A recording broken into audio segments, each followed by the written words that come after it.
नमस्कार दोस्तों, मैं एडवोकेट अनुराग मिश्रा। पिछली वीडियो में मैंने आपको वाद पत्र कैसे तैयार किया जाता है ये बताया था कि वाद पत्र तैयार करते समय किन किन बातों का ध्यान रखना चाहिए, वाद पत्र तैयार करने का क्या तरीका होता है, कैसे कहाँ पे कौन सी चीज़ें लिखी जाती हैं, ये सब मैंने आपको पिछली वीडियो में बताया था। और आज इस वीडियो में मैं आपको ये बताऊंगा कि वाद पत्र जो आपने दाखिल किया है कोर्ट उसे कब नामंजूर कर देती है, यानी रिजेक्ट कब कर देती है।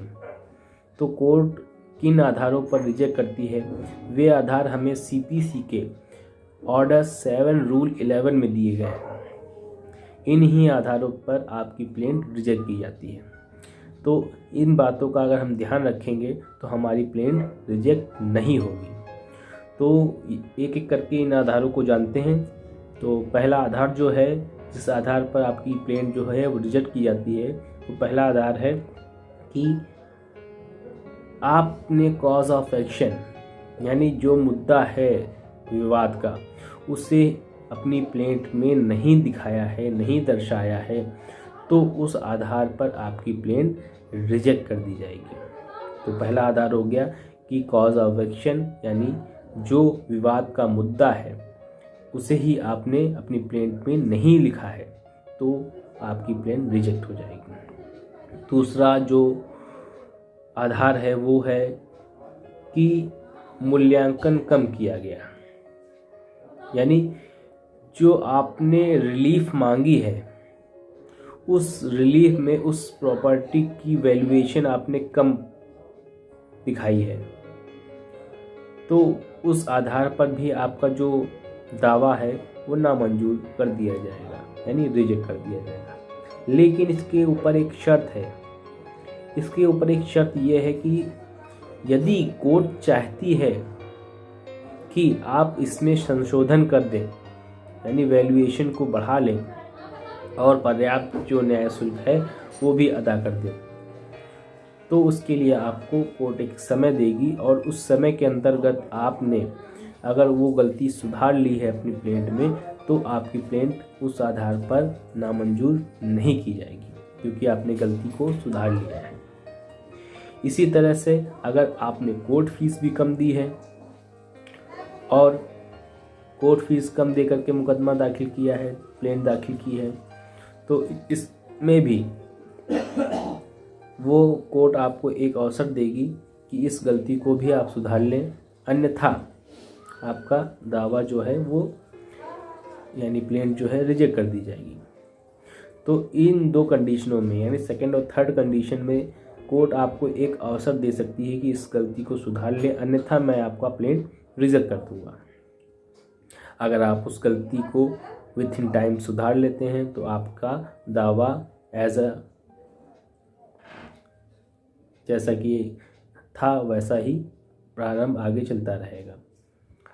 इसके बाद तीसरा के बाद जो चौथा पॉइंट है, जो चौथा आधार है, वो ये आधार कहता है कि चौथा आधार ये कहता है कि आपने जो प्लेंट दाखिल की है वो प्लेंट जो है वो किसी अधिनियम के द्वारा मान्य नहीं है, यानी किसी अधिनियम में साफ साफ मना किया गया कि इस तरह का आप दावा दाखिल नहीं कर सकते, या हायर कोर्ट ने गाइडलाइन के द्वारा, जजमेंट के द्वारा मना किया है कि इस तरह का दावा आप दाखिल नहीं कर सकते। तो जो दावे विधि के विरुद्ध होते हैं उन दावों को भी हम कोर्ट में नहीं दाखिल कर सकते। अगर दाखिल कर देते हैं तो उस प्लेंट को रिजेक्ट कर दिया जाता है।